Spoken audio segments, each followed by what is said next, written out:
Bienvenidos, estamos hoy con José Manzanares Allén. José es asesor financiero regulado en España, entre otras, pues muchas cosas que hace José. Nos vas a contar ahora mucho de tus proyectos, José, y con décadas de experiencia en los mercados financieros, últimamente también, pues en el mundo cripto ahí dedicado. Así que José, en primer lugar, bienvenido. Nada, muy buenas tardes, encantado de volver a vernos. Pues sí, después de 10 años, ¿eh? Me acuerdo Sí, de esa sí, bueno, nos conversación hemos en visto ahí esa en periodos cafetería. intermedios, pero sí, sí, la verdad es que sí. Sí, sí. Seguimos ahí en la brecha, que es lo importante, ¿no? Y cuando sacaste de ahí tu primer libro, ahí hablando acerca de datos macroeconómicos, súper interesante el libro este de José, aunque te he visto que has sacado un libro recientemente, José, otro libro de asesor financiero, Sí, ¿no? sí, sí. Bueno, participé en otro libro de asesoramiento financiero bueno, ya sabes que desde el 2018 la certificación MiFID exige que cualquier asesor financiero supere un test de conocimiento y pues se lanzó un libro en que yo participé y yo incorporé por la parte de derivados y tal, que es una de las partes que más me gustan. Y Interesante. aparte bueno, pues tengo la certificación EFA, lógicamente, para asesorar, y bueno, pues eso es. Y escribí un libro de datos macro, de los principales datos macroeconómicos. Yo creo que lo lancé en el 2012, han pasado 12 años, y yo creo que yo solo sigo los americanos, principalmente, bueno, norteamericanos, y creo que se han incorporado datos macros más de los que yo lancé hace 2 años, con lo cual vale para cualquier lector de hoy en día, porque es lo mismo, vamos, prácticamente. Pues libro súper recomendado del cual hablamos en Spa Trading ya era pues esos 12 años, ¿no? Me acuerdo cuando Sí, lo sí, sí. sacaste, José. José, antes de nada, pues nos gusta, por supuesto, queremos hoy exprimirte todo lo posible, ahí tu conocimiento y tu experiencia y que nos des algunos consejos, ¿no? Para alguien que quiera aprender a invertir. En primer lugar, yo no sé, José, es la primera pregunta que hacemos de rigor para entender un poco más al autor.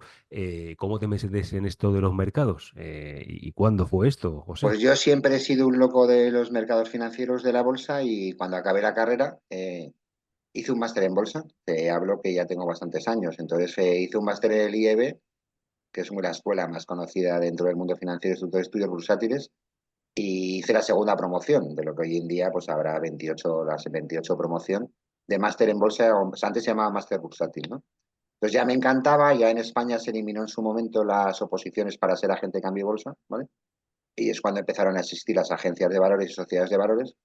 Pero vamos, si no, probablemente hubiese intentado ser agente de cambio de bolsa. O sea, que me encantaba el mundo financiero desde que empecé, desde ya acabando la carrera, y hice un máster en bolsa, que en España solo existía un sitio para hacer un máster de bolsa. ¿Cuál es alguno de los momentos así clave que tú recuerdas en los mercados en los últimos, te iba a decir, décadas o tantos Décadas, tiempo que pues yo llevas, creo, que tú hayas 80, vivido? o sea, si nos quedamos en fechas, 87, 94, 2000, 2008 y 2012, más o menos.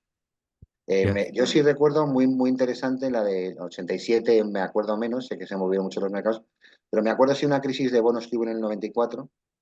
Estaban los tipos elevados, como al 10 o al 12%, y es que recuerdo porque yo ya trabajaba en banca privada, trabajaba en Barclays, y es cuando empezábamos a vender fondos de inversión a los clientes. Y lógicamente empezábamos por fondos de inversión de renta fija. Entonces, claro, en un fondo de renta fija sabes que si suben los tipos de interés, baja el precio del bono, con lo cual cae el valor liquidativo. Y claro, intentábamos ofrecer a los clientes un producto que iba a ser más rentable que un depósito bancario que te pagaban 12. Y de repente, pues eso, empezamos a vender fondos de renta fija y los tipos subieron una locura, y el cliente tenía pérdidas del 15-12% en un producto. No lo entendía absolutamente nadie, ni nosotros que lo vendíamos, ni el inversor que acaba de entrar en algo que en teoría le decíamos que era una auténtica panacea, ¿no? Y eso es lo que nos empezó a demostrar ya la complejidad que tiene toda esta industria, ¿no? Que es bastante complejo. Es muy interesante porque, claro, siempre vivimos desde el punto de vista del cliente, ¿no? Del inversor, cuando hay algún problemilla con una entidad financiera, con una inversión. Pero claro, como ahora con tu experiencia, José, desde el otro lado de la mesa, ¿cómo explicas a un cliente ciertas pérdidas o ciertas situaciones en los mercados que a veces ni uno mismo entiende? Claro, claro, eso es lo complejo. O sea, lo acabamos de vivir. Yo sí, o sea, antes te decía los periodos malos, el 2000 había una burbuja tecnológica que acabó estallando, lógicamente tenía más sentido. La que nos cogió a todo el mundo de sopetón fue la del 2008, porque eso es crisis bancaria y financiera, y si quiebran los bancos, quiebra el sistema. Pero hemos tenido aquí 2 años muy duros. O sea, el año 22 yo creo que será el año más duro que he vivido yo en la industria, con caídas de los bonos del 15 o 20% y caídas de las bolsas del 15%. O sea, cualquier cartera 50-50 caía un 15, un 20, ¿no? O sea, año complejo. O sea, año, como dices tú, muy, muy, muy difícil de explicar a un cliente. Porque normalmente, oye, cuando las cosas las ves mal, te refugias en bonos y tal y cual, y cuando las cosas las ves mejor, pues que tienes más exposición a bolsa. Aquí es que le pegaron más a los bonos que a la bolsa. Con lo cual, las carteras defensivas lo hacían peor que las carteras agresivas, y eso es muy complicado de explicar. Eso es durísimo. Interesante. Claro, viendo esas Y además, situaciones, verdad que te interrumpa, trabajamos en una dime. industria donde todo el mundo en teoría tiene conocimientos. Es muy complicado, o sea, ser asesor financiero. Porque yo voy al médico, yo desconozco el mundo de la medicina o contrato a un arquitecto o lo que sea, y no tengo ni idea y me fío de él. Lógicamente es un profesional o una profesional, ¿no? Pero siempre que te sientas con un cliente, todo el mundo sabe. Aquí todo el mundo dice, no, es que yo me han dicho que es mejor comprar esto, es que yo creo que es mejor lo otro, ya te dije que tal. O sea, todo el mundo sabe, entonces es un mundo muy complicado. Porque Todo el todo el mundo mundo cree sabe que sabe. de finanzas y de fútbol, ¿no? Sí, bueno, es muy parecido. Sabes que hoy juega la selección o pues hay 50 millones de seleccionadores en España, ¿no? Pues es lo mismo, ¿no? Aquí todo el mundo sabe, cuando fallan no dicen nada y cuando aciertan te lo recuerdan, ¿no? Como diciendo, ya te dije yo que había que comprar más Nvidias ahora que está de moda o más Teslas o más lo que sea. Es muy complicado, muy complicado. En nivel de, ya que estamos hablando un poco del conocimiento del cliente medio, José, en cuanto a conocimiento financiero, en el ámbito que te mueves, ¿tú en qué crees qué nivel estamos? No sé, en España, aunque también nos ve mucha gente de Pues hombre, yo creo que Latinoamérica. hace 20 años estábamos 1/10 y ahora estamos 3/10, no estamos más. Wow. Y sobre todo es que, o sea, yo sigo dando formación bueno, voy todos los años a la Universidad de Cantabria y imparto una semana de derivados, ¿no? De futuros y opciones con el Banco Santander. Y yo sigo preguntando a la gente joven de 23, 24 años si han comprado algo en bolsa. Nadie ha invertido en bolsa aún, ninguno. Y les preguntas a todos si tienen cripto y el 50% tienen cripto. O sea, es curioso, es muy curioso. Me ha pasado este año, porque y el año pasado también, nadie ha invertido en su vida en bolsa y ya el 50 tienen criptos. Es curioso, la verdad es que es un tema curioso. Nada, seguimos con una educación financiera por los suelos, por los ¿Y qué suelos. haría falta, José? ¿Cómo, qué planteas? No sé. Pues, ¿qué haría falta? Yo creo que un concepto es muy complicado de cambiar, porque aquí todos pensamos que nuestro plan de pensiones es la vivienda, ¿no? Y en países con más cultura financiera, la vivienda es un activo más que hay que, bueno, invertir y tenerlo, pero que la bolsa principalmente, que es la que te da más rentabilidad a largo plazo, forma parte de la cartera de cualquier activo a partir de los 30 años. Y eso es muy difícil de explicar en un país donde todos seguimos pensando que la vivienda es lo único que se puede invertir para ahorrar, ¿no? Para tener a futuro, ¿no? Entonces esa cultura va a costar mucho cambiarla. O sea, ya vivimos un poco la crisis de 2008 que cayó el mercado inmobiliario y hubo un crack. Debería haber muchos más cracks de este tipo para que la gente fuese consciente de que, bueno, de que es un activo con riesgo, menos que otros, pero que para ganar más o para tener dinero a largo plazo, lo único que se puede tener es bolsa. No hay, bueno, bolsa o activos con más riesgo, ¿no? Como puede ser el Nasdaq o tecnología, growth o las cripto y todo esto, ¿no? Pero ya es otro perfil. Pero no solo la vivienda. Entonces, para cambiar esa cultura es muy complicado. Y sin embargo, los jóvenes dices que tienes el 50% cripto. Entonces, ¿la cultura financiera depende del marketing o del FOMO? Sí, del marketing, del FOMO, también tienen otro tipo de vida, es decir, acceden a otro tipo de información. No sé, están los youtubers, están Instagramer, están todas estas redes sociales, gente hablando de cosas. Me imagino que te vas a tomar una cerveza, una copa y te dicen, ¿no has comprado esta cripto? ¿Conoces esta? O no sé qué. O sea, todo esto genera FOMO, como dices tú, y les atrae mucho más, es más atractivo. Después hablaremos un poco de una de las actividades que estoy haciendo yo, que creo que será también futuro parte de la cartera que va a tener la gente joven. Genial. Venga, cuéntame, aunque vamos ahí haciendo la entrevista, vamos a ir Vale, pegando al vale, pues salto, pero cuéntame todo lo que tengas, José. Sácalo. yo tengo una licencia, como bien sabes, de empresa de asesoramiento financiero y en España y en Europa ya hace muchos años nos permiten a las empresas de servicios de inversión el supervisar emisiones de instrumentos financieros, que son acciones y deuda principalmente, sin necesidad que el folleto pase por CNMV, ¿vale? Es un proceso que se hizo en Europa para agilizar determinadas emisiones y que las pymes pues, puedan financiarse de forma más rápida sin necesidad de todo el procedimiento normal, ¿no? Entonces, bueno, pues en el 19 participé en la primera supervisión. Yo lo que hago es supervisar el folleto. El folleto es el típico folleto de cuando una empresa sale a bolsa o emite deuda y supervisar todo el proceso de comercialización, bueno, hacer una especie de due diligence de quién emite eso, ¿no? Y todo eso iba con tecnología blockchain, es decir, lo que se le daba al cliente y se le das un token en vez de un título, ¿vale? Entonces no deja, se llaman STOs porque se llaman Security Token Offering, Security de instrumento financiero, token de token y offering de oferta.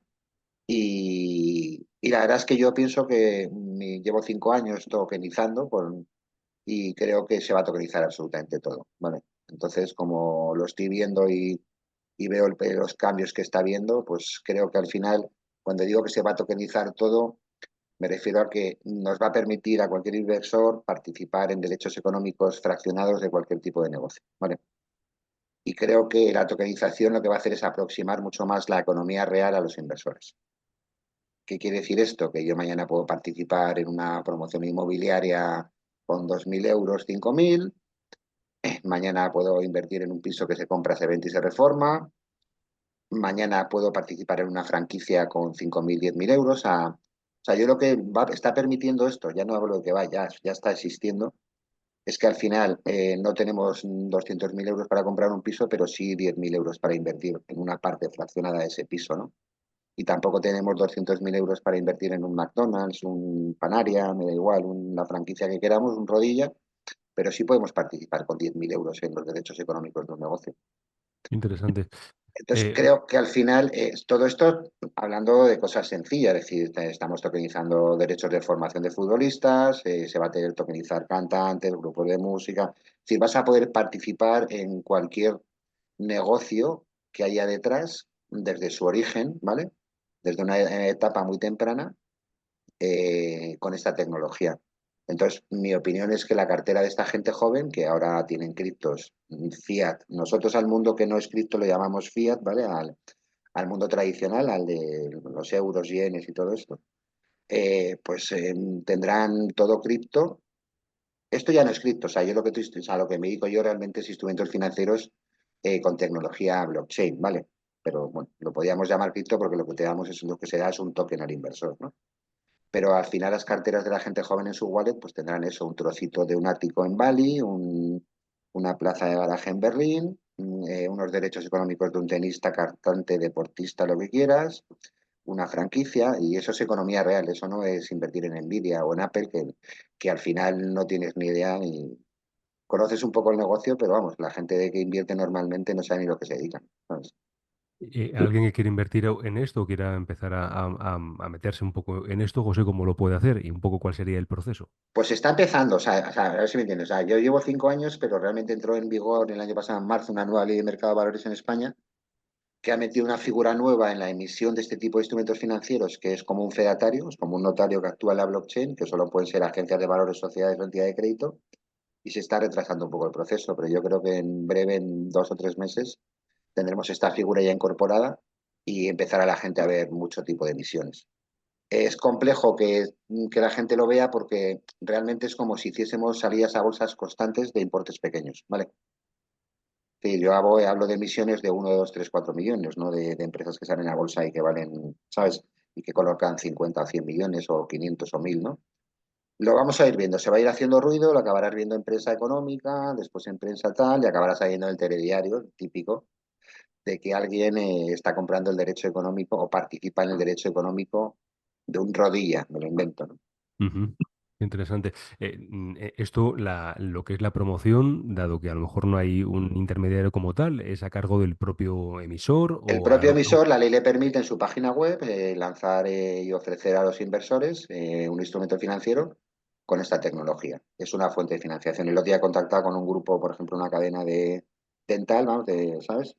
Que está en expansión y quieren abrir 15 clínicas más, ¿vale? Entonces, al final, pues los que participen en eso, pues o serán accionistas si se emite una SA o serán acreedores con deuda a un tipo fijo o variable de función del tipo de emisión y participas en los derechos económicos de un negocio.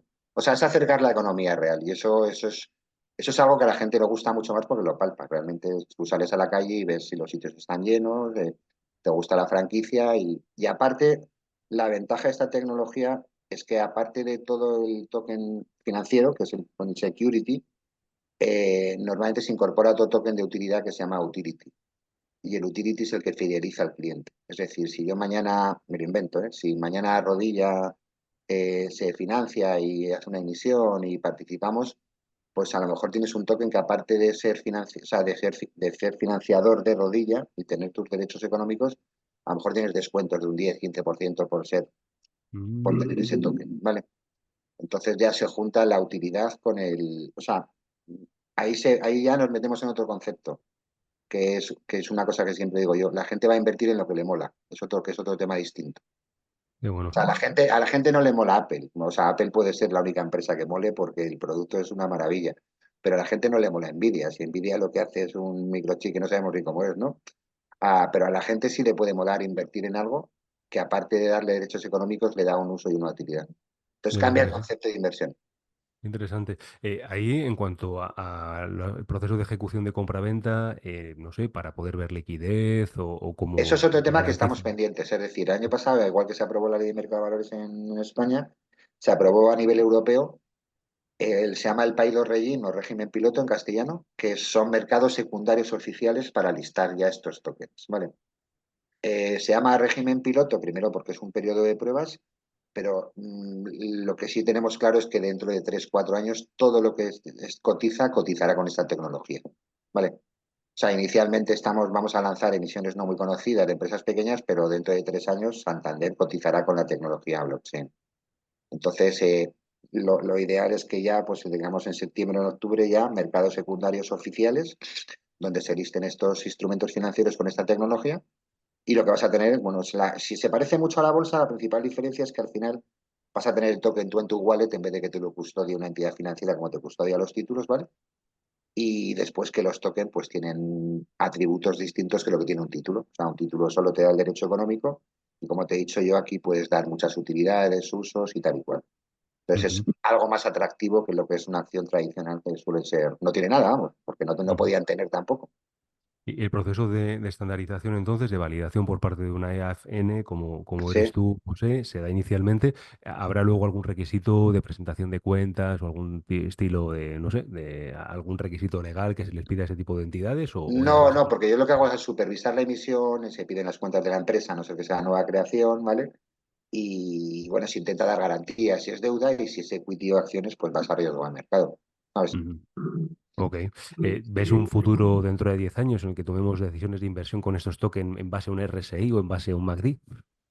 Eh, bueno, o sea, lo que creo es que estos mercados que van a salir lo que van a generar es miles y miles de empresas listadas y cotizadas, ¿vale?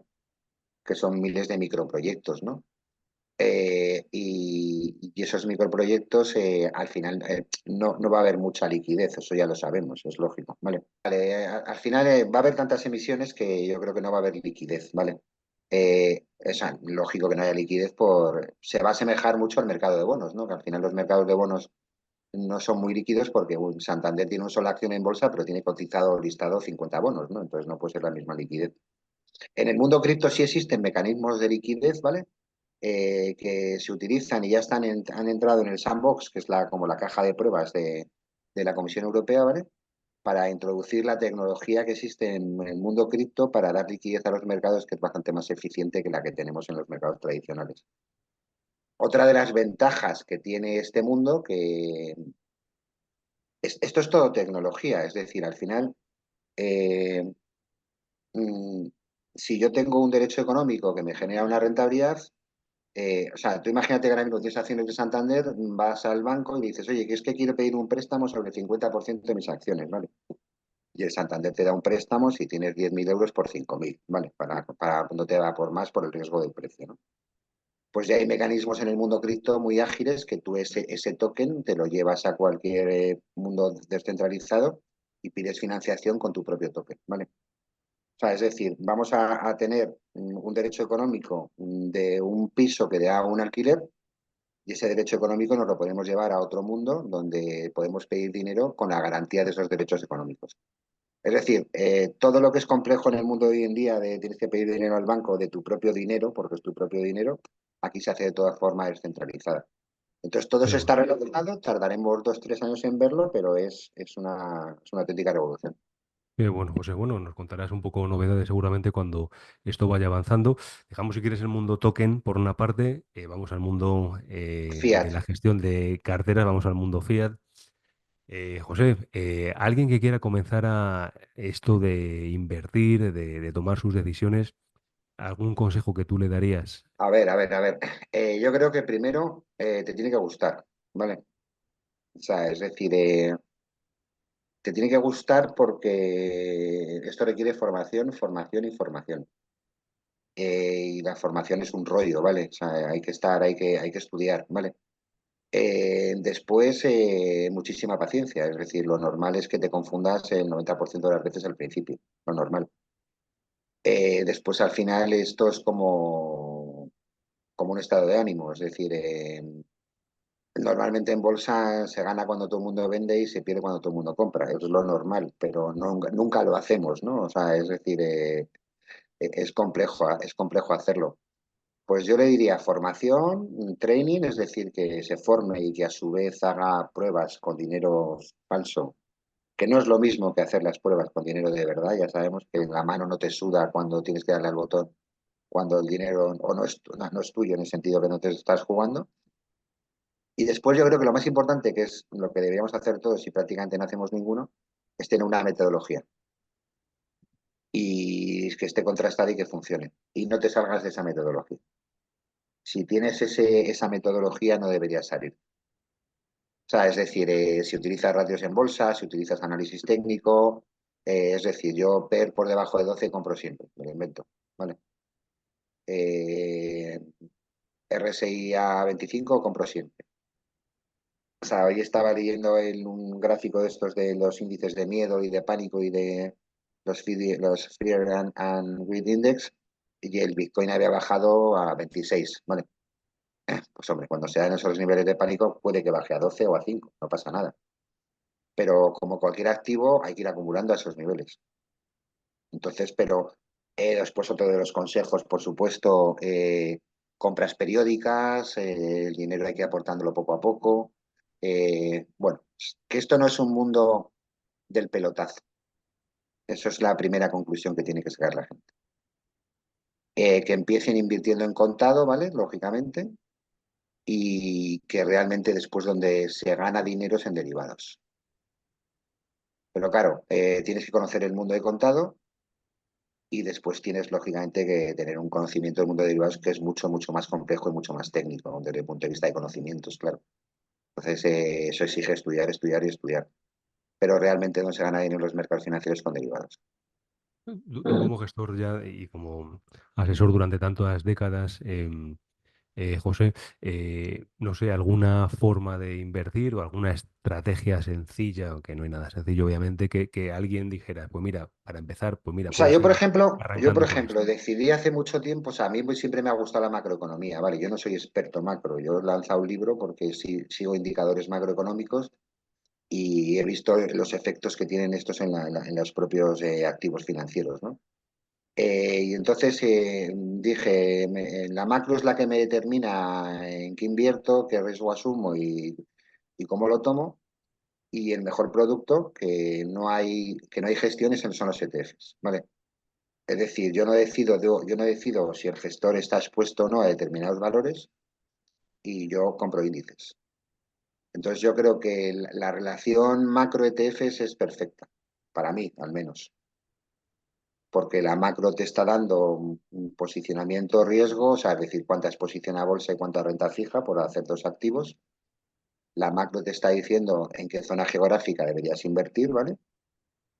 Bueno, hay análisis fundamental, lógico, y después el vehículo al final, pues, empíricamente, el 70% de la rentabilidad de una inversión te lo da el posicionamiento en el activo, no el activo que elijas, ¿vale? O sea, es decir, yo cuando invierto en la bolsa española, al final el 70% de mi beneficio me lo da por comprar IBEX, no por comprar un fondo que invierta en IBEX. Eso me puede aportar un 30 adicional, pero el 70 me lo da por la exposición al mercado. Ujú. Con lo cual, la macro y el fundamental lo que te tienen que decir es lo que tienes que hacer. Y para ejecutar un ETF que es muy sencillo y que ya sabes que el gestor no se va a desviar de tu opinión porque está indexado. Entonces, Bueno, claro, os digo que hay que estudiar, estudiar y estudiar. O sea, macro no muchísimo, hay que tener conocimientos, ¿vale? Eh, Análisis fundamental, sí, sí que hay que tenerlo.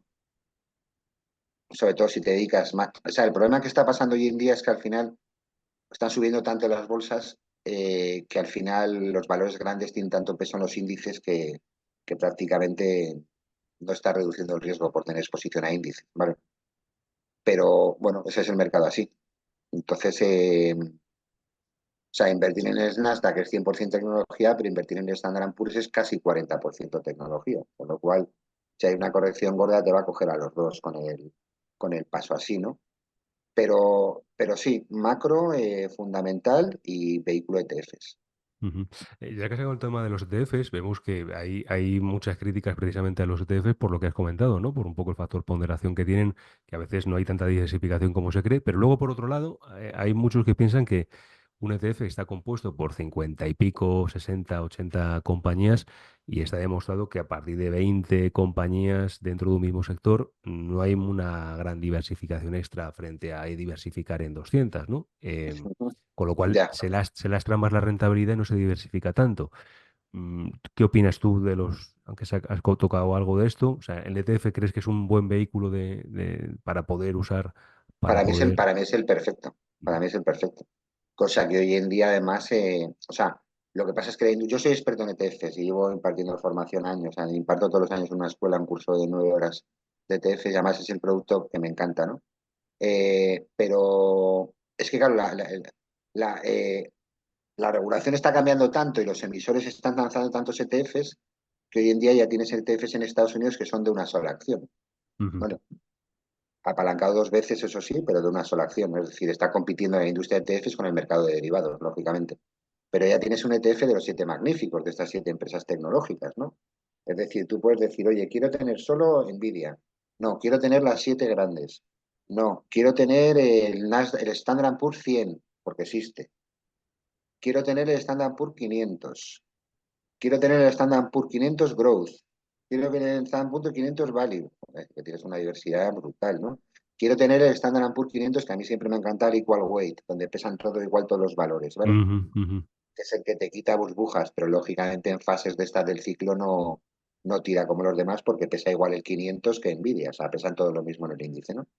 Pero para mí me parece el vehículo perfecto si tienes conocimientos macro, ¿vale? Es decir, si aplicas, pues eso, en qué zona geográfica crees que invertir o en qué tipo de compañías o tipo de sectores, pues utilizas el vehículo un ETF.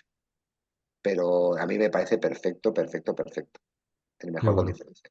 Sacamos un estudio hace poco de Perry Kaufman en el que hablaba cómo utilizando, por ejemplo, las mayores compañías que suman el 50% del peso de un ETF, ponderándolo exactamente igual, tenía resultados consistentemente más rentables que invirtiendo en el propio ETF. Nos gustó mucho el estudio de Perry Kaufman hace O sea, 3 o invertir 4 en 50 más grandes, ¿no? Que invertir en el propio ETF. en las 10 en el menor número de compañías que sume una ponderación de más del 50% del peso del índice, ¿no? Porque está Uh -huh. demostrado que más de pasadas de las 10 primeras o las 5 primeras, con 5 primeras suele sumar el 25% de ponderación, las 10 Sí. primeras el 50%, invirtiendo en esas con igual ponderación, sumabas más rentabilidad que el ETF. Un estudio de Perry Como, nos gustó mucho ahí Bueno, pues aportaba. ahora sí estamos en un momento donde las pequeñas no aportan mucho. De hecho, el Russell se está quedando atrás y hoy, por ejemplo, antes de hablar contigo, estaba otra vez tirando el Nasdaq y el Russell bajando un 1%.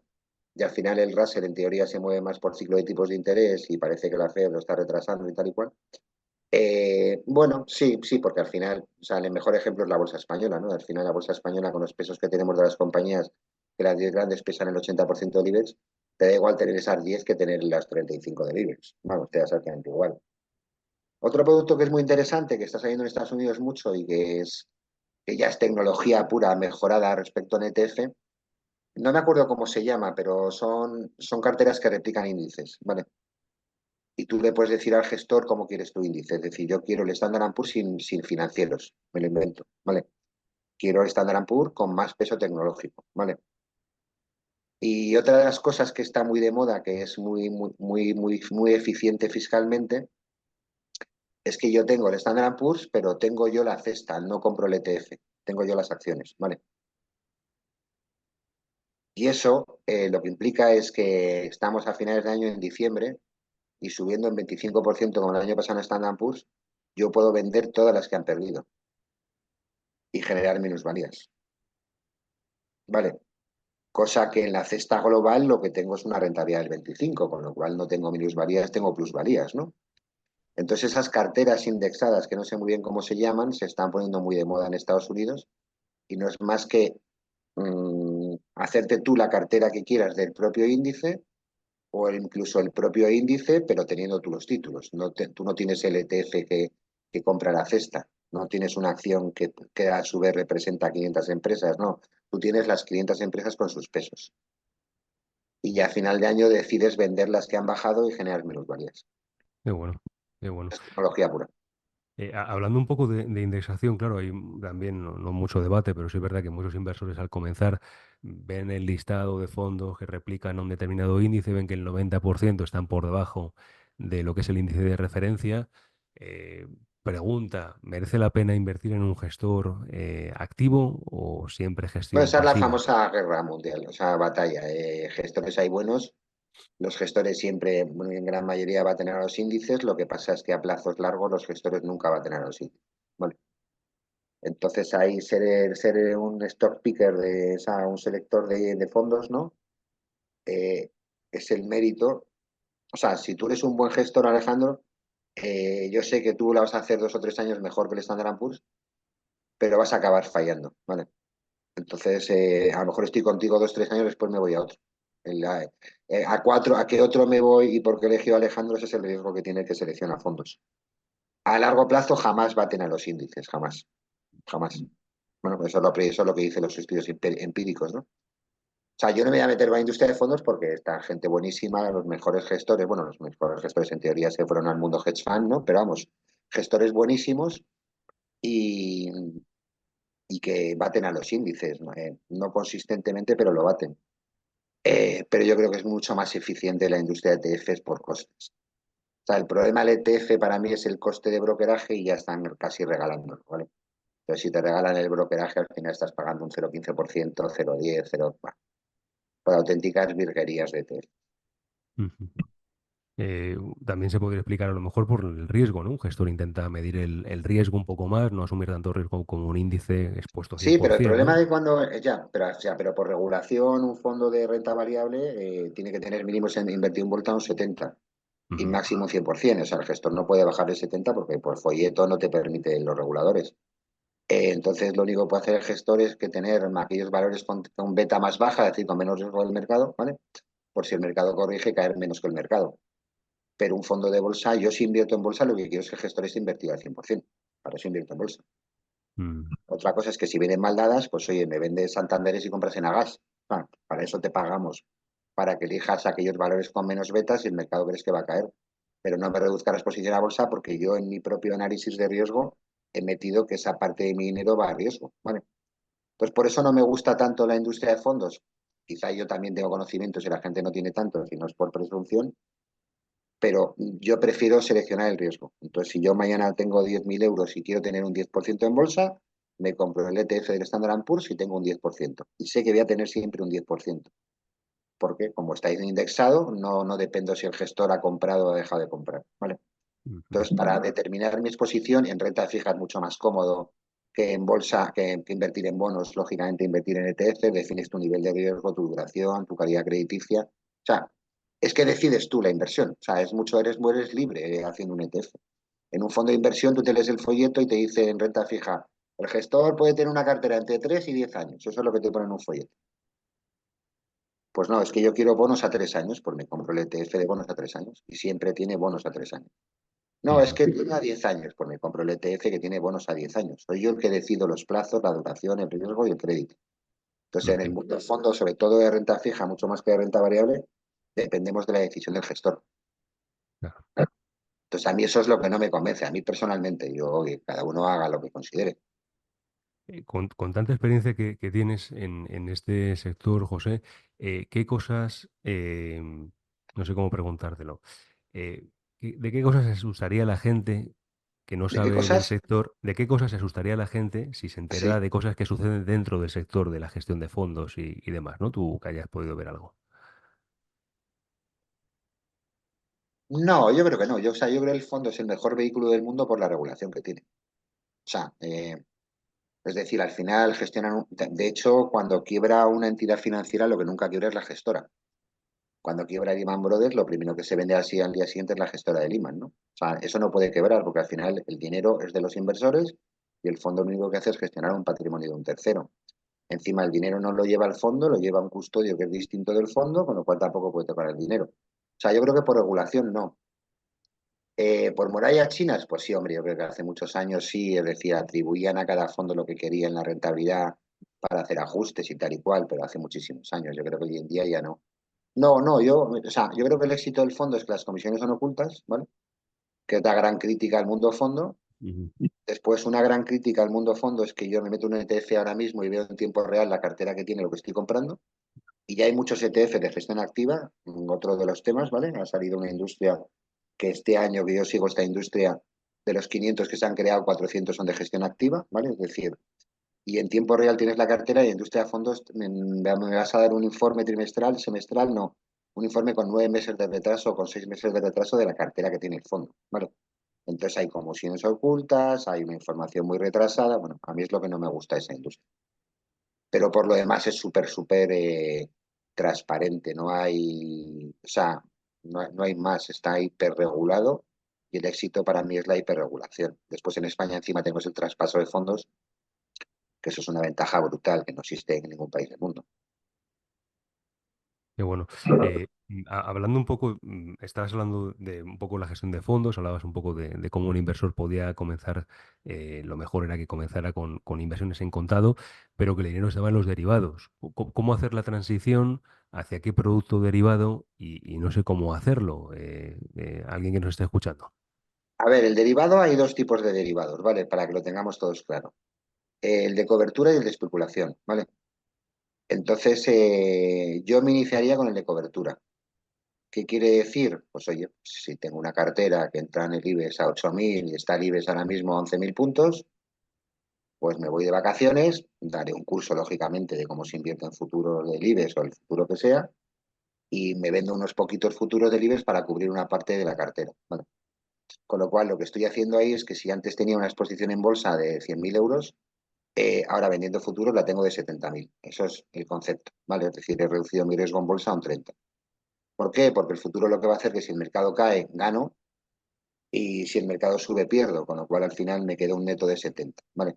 Entonces yo empezaría con lo que son protección, y más porque estacionalmente ahora estamos en un periodo que ya va subiendo mucho el mercado, y lo lógico es que de aquí a octubre veamos correcciones en los mercados, o un mercado plano, ¿no? La siguiente fase es la especulación, que es, bueno, más complejo, pero es muy parecido. Siempre hablando en futuros, pues si tengo 100.000, pues invertir 120.000. Utilizar dinero del mercado que me lo presta y tener más exposición del dinero que tengo, ¿vale? Estoy hablando de un apalancamiento muy pequeñito, del 20%, ¿vale? Y eso es muy bajito, porque para que entienda la gente, el producto más apalancado de la historia, que los reguladores no les gusta decirlo, es el mundo inmobiliario. Porque yo cuando me compro una casa, pongo el 20% y el 80% me lo presta el banco, con lo cual me estoy apalancando 5 veces, ¿no? ¿Vale? Entonces aquí sería similar, estoy apalancando 5 veces, no, no más, igual que en el mundo inmobiliario. Pero como siempre esperamos que las casas suban de precio, si yo me compro una casa por 100, o sea, que vale 100 y pongo 20 y alguien me presta 80, si la casa cae un 20%, yo no tengo ninguna ganancia de ese precio de la casa hasta la fecha. Pues esto es igual, ¿vale? Es exactamente igual. Entonces yo creo que el paso inicial es cobertura y el paso siguiente es especulación. La especulación, la cobertura la medimos nosotros, cuánto queremos cubrir de la cartera, y la especulación, pues muy poquita inicialmente para ver simplemente cómo funciona el mercado. Y después ya nos iniciaríamos en el mundo de las opciones, que es donde realmente está todo el tomate del mundo de los derivados, ¿no? O sea, los futuros están muy bien, pero yo creo que las opciones es las que te aportan realmente rentabilidad a una cartera. Ujú. ¿Y crees que muchas pérdidas del mundo retail vienen por no saber manejar el apalancamiento, como tú decías antes, ¿no? Sí, sí, muchísimo, muchísimo, muchísimo, muchísimo. Es que el apalancamiento es muy goloso, porque hay brokers que te permiten apalancarte 25, 50 o 100 veces, ¿vale? Entonces, claro, tienes 1.000 euros y estás invertido 100.000, ¿no?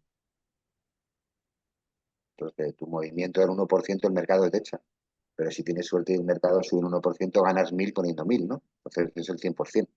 Entonces el efecto apalancamiento es lo que genera que, bueno, sobre todo el mundo de los CFDs, pues que al final, pues lo lógico, cuando ves la publicidad de que es un producto de riesgo y que el 90% de los que han invertido han perdido dinero, ¿no? Entonces cuando te pones eso en la publicidad es bastante significativo, ¿no? Ujú. Pero, pero es la gran maravilla. De hecho, el éxito en Estados Unidos es tan brutal que todos los ETFs, me refiero todos al 80%, que ya tienen un tamaño de 500 millones más o menos, todos tienen opciones. Y porque las opciones lo que generan es una enorme liquidez al contado, ¿vale? Entonces es la serpiente que se muerde la cola, es decir, ¿cómo es líquido un valor? Pues si es líquido en acciones, gente puede comprar opciones y si compras opciones a su vez es muy líquido en acciones. Entonces las opciones sobre ETFs es una auténtica burrada lo que se hace diariamente. Te Una decía, cesta, una cesta en teoría es menos volátil, o sea, es menos volátil que un solo valor, con lo cual, pues bueno, tienes menos riesgo, ¿no?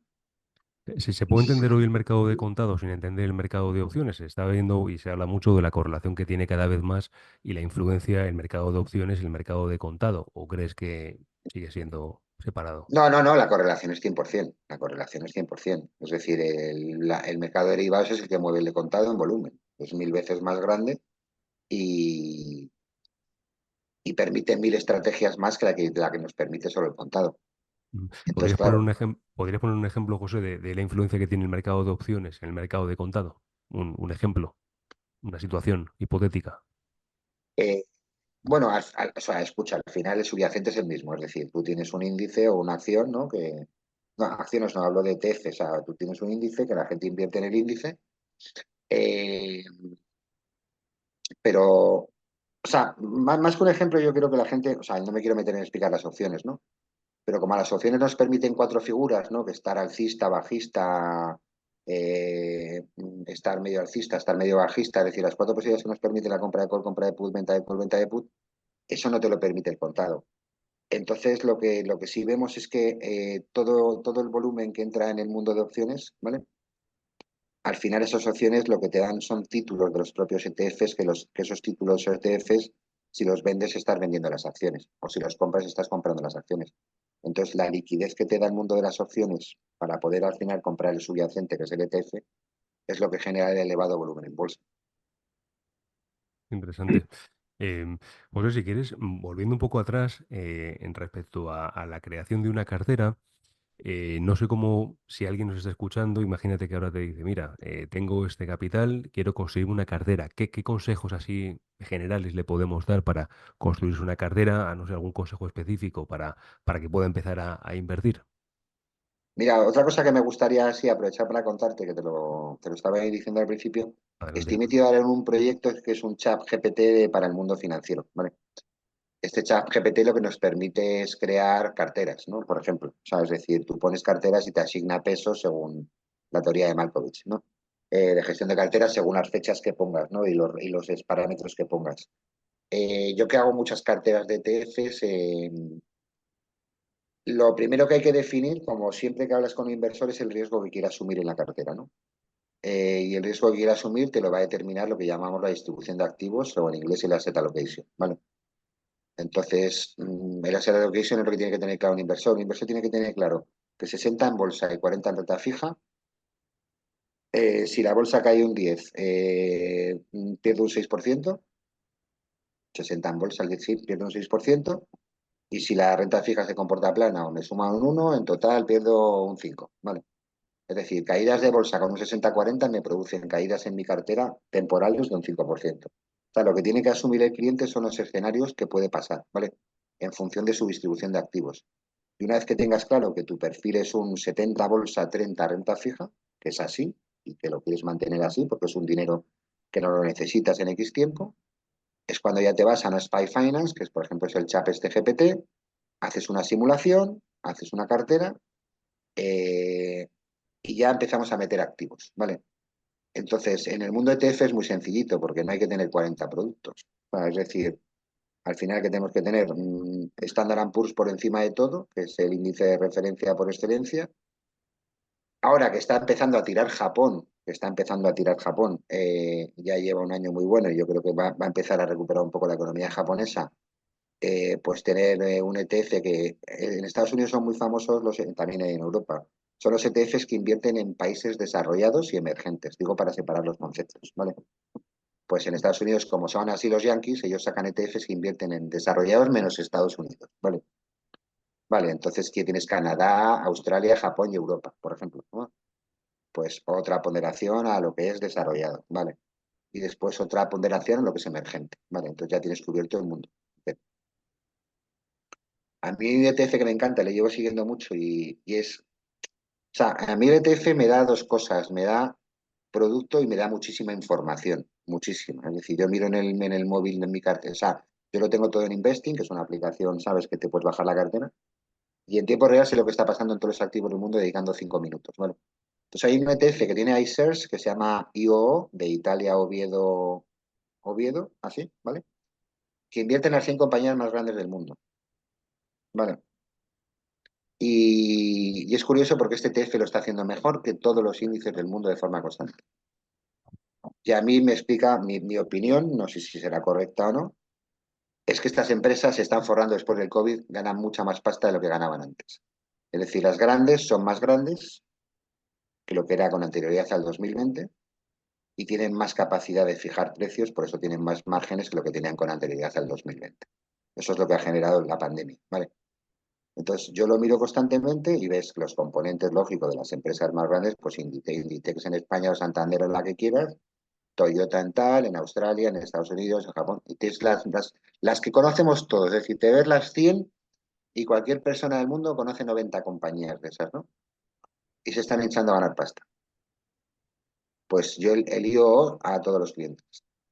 Qué bueno, qué bueno. O sea, por eso digo que es mucho de información, o sea, hay veces que dices, joder, eh, pues eso, el otro día estaba leyendo, o sea, el Dow Jones Transportation y Industrial son dos índices muy técnicamente que tienen mucha correlación. Se está quedando muy atrás el Transportation. Yo siempre sigo el ETF, el Transportation, eh, para ver qué tal lo hace contra el Industrial, ¿sabes? No, no para nada más, y porque el índice de transportes es el. O sea, yo sí veo que el mercado va a corregir, por ejemplo, sigo tres índices toda mi vida, que es el DAX, el Nasdaq y el Transportation. Esos tres. Son los tres más cíclicos para mí. El DAX es país exportador y con mucha tecnología, el Nasdaq ya sabemos lo que es, y el Transportation está todas las empresas de transporte americanas, ¿no? De paquetería, mensajería y es todo ligado al ciclo. Entonces, esas tres son un aviso de si el mercado está corrigiendo, ¿no? qué bueno. Pero claro, eso ¿Algún, ya son. perdona. Entonces, cuando me decías una cartera, pues así de sencilla. Después, todos los ETFs de renta fija, todos reparten todos los dividendos, bueno, se llaman dividendos, reparten los intereses de los cupones, los reparten de forma mensual, ¿vale? De tal forma que, bueno, si te haces una carterita con un 40 renta fija o un 60 tal, tienes todos los meses tus flujos de. O sea, es que es un concepto muy distinto a la industria de fondo. La industria de fondo es una industria de acumulación, ¿no? ¿Vale? Y para mí la industria de ETF existen en Europa de distribución y acumulación, es decir, que reparta dividendos o que acumule. Y a mí me gusta de distribución, tanto en acciones como en bonos, ¿vale? Es decir, que me vaya generando una rentabilidad como te la genera un piso alquilado, ¿vale? Que después de ese dinero ya veré si lo reinvierto, no lo reinvierto o me tomo un café, ¿sabes? Pero que no se quede acumulado, ¿vale? Entonces, haciéndote una cartera de los dos activos y comprando ATFs de distribución, te puedes llevar una rentabilidad por dividendo todos los años del 5 o 6% más la posible apreciación de la cartera. Y a mí es lo que me gusta de esta industria. ¿Algún, algún ETF, José, que creas que va a hacerlo bien o que ya nos has contado algunos interesantes, ¿no? Pero alguno que te haya llamado la atención o que tú estás poniendo el foco ahora, quizá. Has hablado de Es que, Japón, has hablado de este de las 100 sí, compañías, muy o sea, interesante.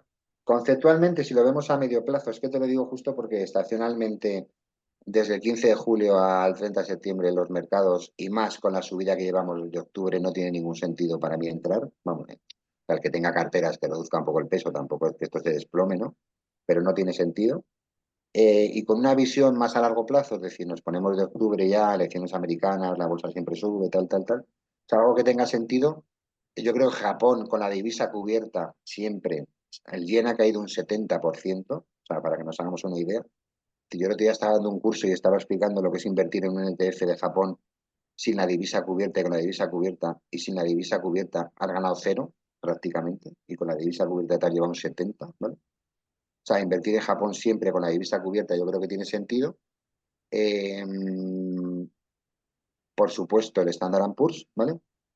Por supuesto, el IOO, que se ha comentado de las multinacionales, y empezar a mirar un poco los emergentes, que yo creo que si realmente la Fed empieza a bajar tipos de interés, al final un dólar más débil casi siempre favorece a todas las economías emergentes y China se ha quedado muy atrasada, ¿no? Entonces, yo como una visión así sí tendría, hombre, con riesgo, ¿por qué riesgo? Pero si hacemos un riesgo directo, tendría Japón, tendría China, tendría DAX y tendría Standard Poor's, eso es lo que tendría. Y sobre todo el IOO, que es global de las 100 compañías. Con bastante, esa es una cartera con más riesgo, porque si en vez de meter eh, Japón, metemos Japón, Australia, Canadá y España y Europa, pero prefiero Japón solo, o si en vez de emergentes metemos China o metemos todos los emergentes, prefiero solo China, ¿vale? O sea, yo creo que lo que nos ha enseñado tantos años ya en los mercados es que hay que empezar a mirar lo que está muy bajo, hay que mirar porque está bajo, ¿vale? Porque no puede seguir estando bajo, pero puede que tenga sentido el empezar a buscar cosas que están bajas, ¿vale? Y China está baja. Bueno, pues nos quedamos con ese consejo en cuanto a ETFs. Eh, Pregunta curiosa, José, ¿el ETF más raro que te has encontrado? ¿Algún, algún ETF raro que Raro, vaya con el raro, restante? raro. Bueno, yo te voy a contar como anécdota cómo descubrí los ETF. Yo los descubrí en el año 2008 porque descubrí una acción en bolsa que no paraba de subir, una bolsa americana, ¿sabes? Sigo existiendo porque no los cierran. El código de bolsa se llama SKF, como Sevilla, Kilo, Francia, ¿vale? Y digo, y esto, y esto, y esto, y esto, y esto será que yo qué sé, como septiembre de 2008, por ahí antes de la quiebra de Lima, ¿no? Tal. Y es que era un ETF dos veces bajista del sector financiero americano.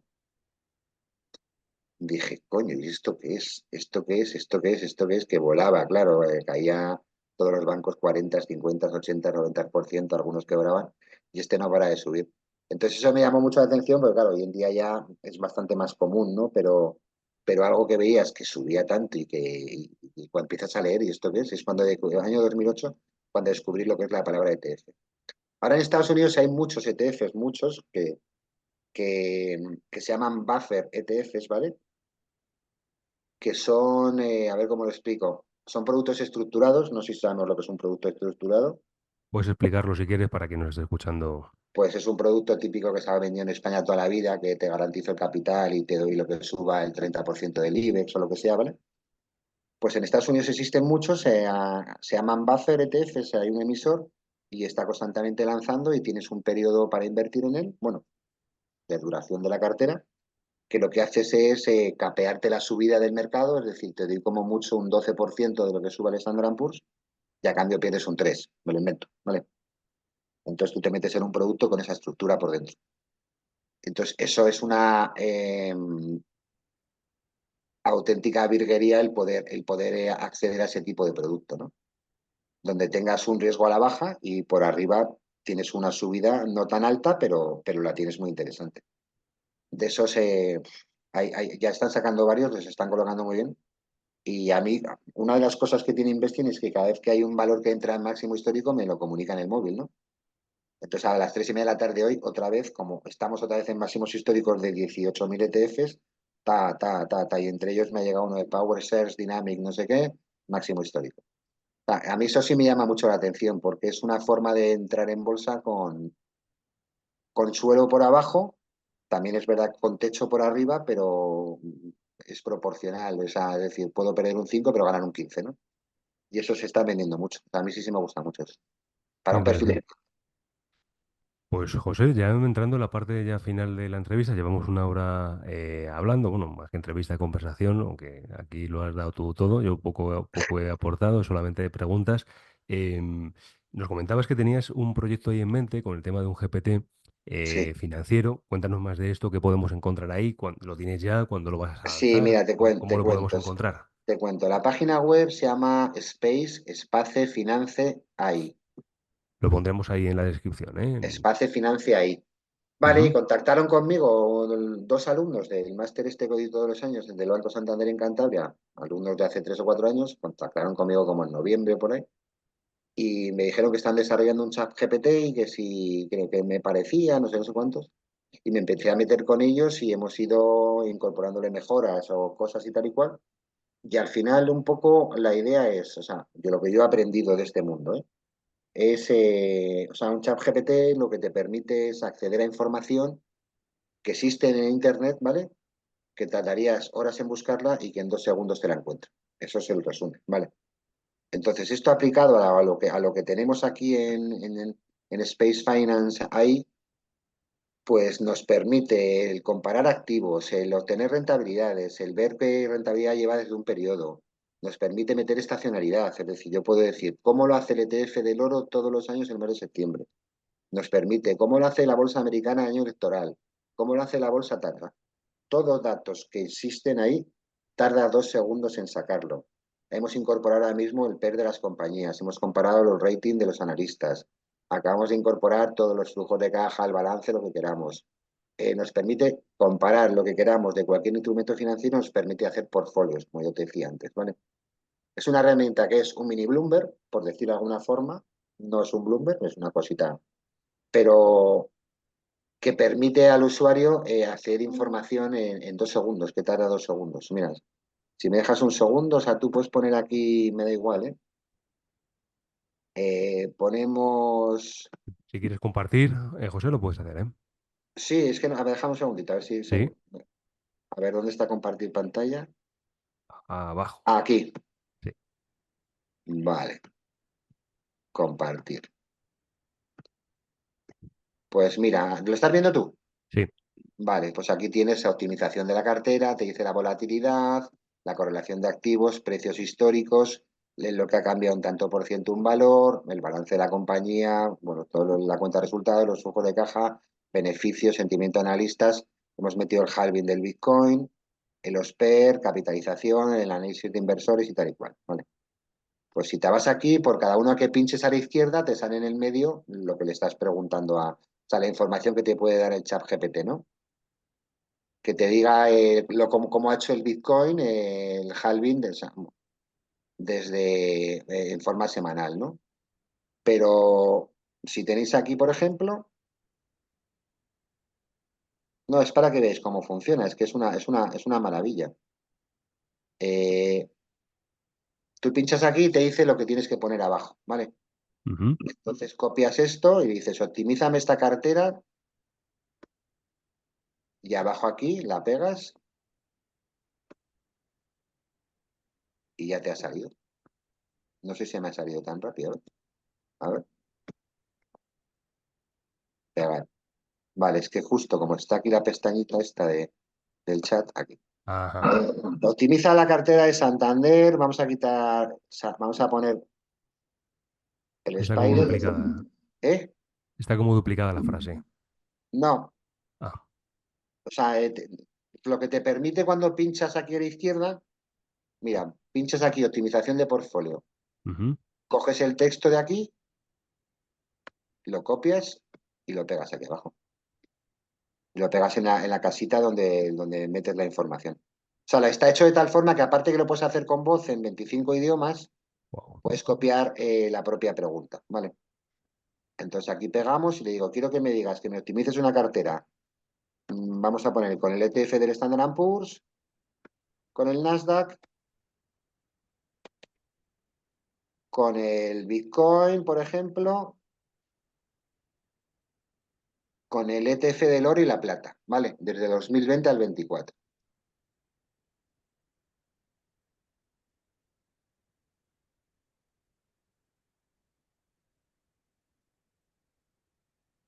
Y ya te ha salido. ¿Has visto lo que ha tardado? Sí. Y entonces aquí te dices, ya está optimizada la cartera con el Standard Poor's, Nasdaq, el Bitcoin, el oro y la plata. Si le quieres poner nivel de riesgo de la cartera, el peso mínimo, un valor, el máximo y tal, y aquí te dice unas determinadas variables que se utilizan en industria, como es la beta, el ratio de SAP y tal. ¿Vale? Seguimos bajando, la rentabilidad de la cartera, la esperada, la rentabilidad del benchmark, el Standard Poor's. Aquí te asigna los pesos del 20%, depende de los criterios que pongas, la rentabilidad de la rentabilidad de la cartera por encima bastante del propio benchmark, ¿vale? Porque claro, si el benchmark es la bolsa americana y yo le he metido un 20% en Bitcoin, lógicamente la cartera lo hace mejor. Y aquí la matriz de correlación. Fijaros la correlación que tiene el Nasdaq con el Standard Poor's un 93%, el Bitcoin un 38%, el oro un 15% y la plata un 30%. ¿Vale? Y así me aparece la matriz de correlación de todos los activos. Le dices PER, por ejemplo. Yo qué sé, sácame el PER de... ¿Cuál es el PER de estas compañías? Pues aquí lo pegas,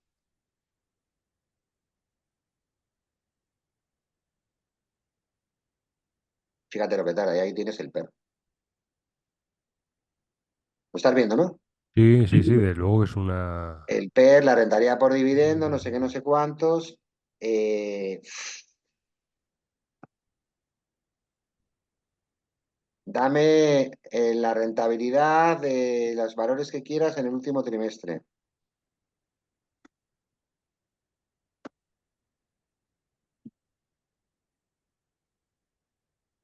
Y aquí tienes la rentabilidad de los valores que has puesto, Tesla, Amazon, Adobe, BTC y el del ETF del oro. Tiene ETFs, acciones y criptos, ¿vale? Y aquí tienes la rentabilidad, el rango, el porcentaje que ha cambiado, la volatilidad, bueno, todos los datos. Pues Entonces perfecto. la idea es sacar una especie de, pues eso, un mini Bloomberg muy barato para la gente y que le permita, pues, aprovechar toda esa información que hay en las redes, ¿vale? Para mejorar tu rentabilidad de tu cartera y tu portfolio. Es una auténtica locura, es una maravilla. Tiene muy buena pinta, ¿eh? Desde luego que lo recomendamos, lo pondremos ahí en notas, ahí abajo en la descripción del vídeo para que la gente lo pueda ver. José, sigues compartiendo pantalla si quieres Sí, seguir espera, por deja de aquí. compartir, venga, Si quieres seguir deja de compartiendo. compartir. Ahí. Vale. Pues José, ha sido un placer estar contigo este tiempo conversando.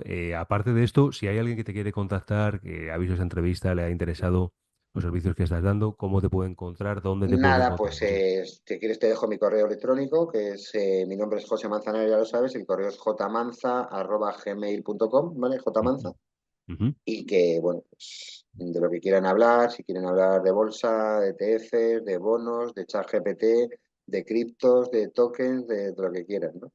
Bueno, aparte también te tienen LinkedIn, ¿no? No sé si te manejas en Sí, sí, sí, redes. Sí, en LinkedIn sí tengo, sí, ahí sí que es algo, pues, por un perfil, pues eso que es realmente lo que hago, ¿no? Dedicado al mundo de las ETOs, que son las emisiones de securities con tecnología blockchain, y Ujú. dedicado al mundo de los ETFs, carteras y tal y cual. Y ahora con el proyecto este de ChatGPT, que yo creo que es muy bonito y muy interesante. Pues esperamos que vaya súper bien, José, y bueno, pues un placer haber estado hablando contigo y nos vemos en la siguiente, José. Espero que no sea dentro de 12 años, sino que sea un poquito antes, ¿eh? Un abrazo. Venga, pues un abrazo fuerte, un saludo a todos, ¿vale?